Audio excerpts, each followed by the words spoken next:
In this video, we'll be talking about Etude 53 from Mitchell Peters' Fundamental Methods for Timpani. This piece was selected as the California All-State Audition piece for high schoolers playing timpani.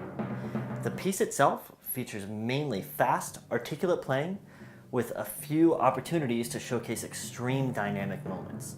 To do this, you're going to want a pretty hard mallet that sounds good on all of your drums. There are also a few short rolls in the piece, but not enough moments that you're going to want to use a softer or legato timpani mallet. But to hide your roll speed, you want at least a medium layer of felt around the mallet itself. I chose to use the BT5 mallets from Innovative Percussion. They're medium hard bamboo shaft, so they're lightweight, they feel balanced in my hands, and they sound good on all of my drums. This etude is mainly a challenge of navigating your drums. So before you get too far into your practicing, I would mark a sticking choice under every note of the piece. Just like when you're playing a part with your drumline or with your high school wind ensemble, accurate muscle memory is very important for confident performance. Also, try to avoid crossing your mallets over whenever possible. The reason is because of the sound quality change when you do it. So if you have to cross your mallets over, try to make sure that you hit in the best possible spot of your mallet each time and don't hit on the top of the mallet when you cross your hands over. I found the sticking right, left, right, left to come in handy in maybe 3 or 4 really difficult moments. So I highlighted those moments every time they came up in the part, so when I performed the piece, I saw them coming and I could execute it right away. Another challenging aspect of this piece are the time signature changes from cut time to 3/4. To help you practice this, I created a click track and I uploaded it to Innovative Percussion's website.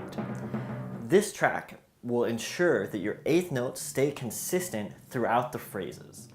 Once you download this track, you can upload it to free programs like Audacity, which could slow down the whole track and keep the relationship the same. You can also use paid programs like Pro Tools or Logic, but the free programs work very well. Technically, you could use this click track to record your audition, but you can't in live auditions. It will not necessarily lead to a better result though, so I would encourage using this as a very powerful practice tool. Typically, when playing timpani, we want to muffle in between drum changes for the clearest sound possible. We normally do this to make sure that our harmony fits with what the band or the orchestra is playing. Because of the tempo of this etude, muffling will be pretty minimal, but make sure that you muffle in between the tuning changes because you don't want the sound of you tuning to come through in your recording. Also, it's a good idea to muffle in time during the rest, meaning you actually define when your hand hits the drum so you stay in time.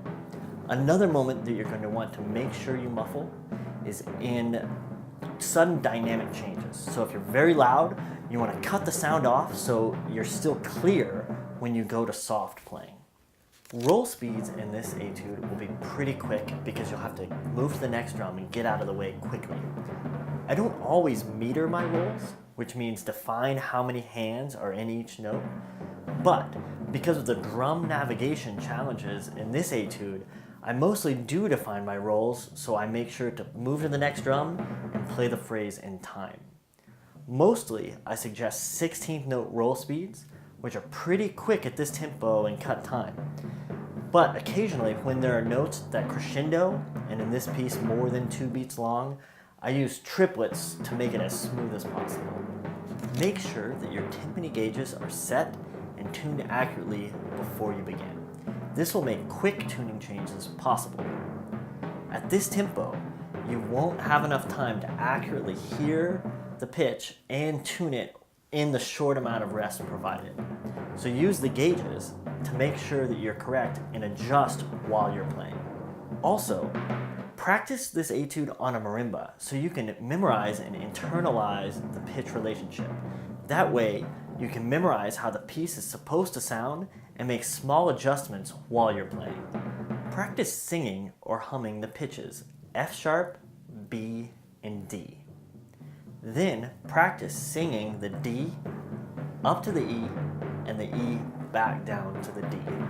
Then do the same thing with the G, going down to the F sharp and back up to the G.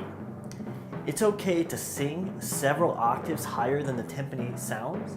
The most important part is that you memorize the pitch relationships. A quick note about measures 44 through 49, which are perhaps the most difficult moments in the whole etude from a tuning standpoint. First, make sure that you muffle immediately at the end of measure 44. Tune the F sharp first because you're going to play it first while you count really loudly in your head. Start tuning the D as soon as you can, but you will likely have to start playing measure 47 before you're done actually tuning. What you're going to have to do is memorize bars 47 and 48 so your head and your eyes can glance at the drum and make sure that you hit the D before you actually have to play it. My last suggestion is about phrasing. I want you to try and show the time signature throughout this whole piece to avoid the etude sounding like a flurry of notes. This is really fast and a hard timpani etude, but you still want to be clear and be very musical while you're performing. This normally means putting a little extra weight on beat 1 of every measure.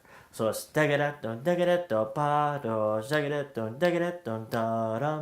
even when you're playing the fast eighth notes.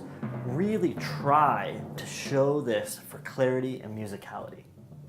Best of luck while practicing this etude, and I'm looking forward to seeing you at Allstate this year.